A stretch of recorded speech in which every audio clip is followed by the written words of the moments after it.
Chinese couple accused of smuggling biological pathogens to U.S. Yuncheng Jian, a researcher at the University of Michigan, and her friend Zunyong Liu studied the pathogen as college students in China. A Chinese researcher in Michigan and her boyfriend have been charged with smuggling biological pathogens that can cause devastating diseases in crops into the United States, according to federal charging documents unsealed Tuesday. The complaint says Yuncheng Jian, 33, a postdoctoral fellow at the University of Michigan, and her friend Zhuniong Liu, 34, were charged with multiple counts, including conspiracy to defraud the United States, smuggling goods into the country, and making false statements to investigators. Liu was entering the country through Detroit Metropolitan Airport in July, when border agents found a pathogen, a fungus known as Fusarium Gramenarum, in his backpack. According to the complaint, the small lumps of reddish plant material were found in 4 plastic bags, hidden inside a packet of tissue paper.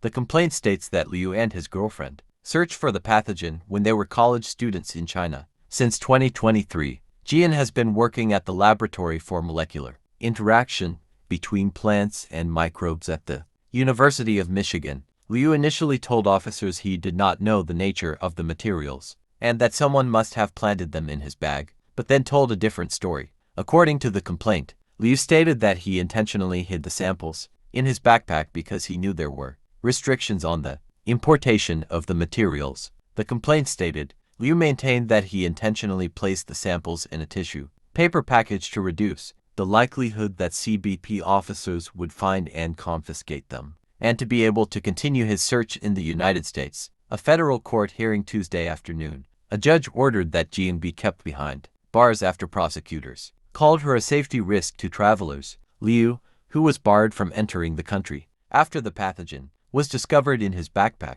remains at large. The FBI's counterintelligence division conducted the investigation. The Fusarium Gramenarum fungus is responsible for economic losses estimated at billions of dollars globally annually. The toxins produced by this fungus cause vomiting, liver damage, and reproductive defects in livestock and humans. The complaint says the alleged acts of these Chinese nationals, including a loyal member of the Chinese Communist Party, pose the most serious national security concerns, U.S. Attorney General Jerome Gorgon said in a statement.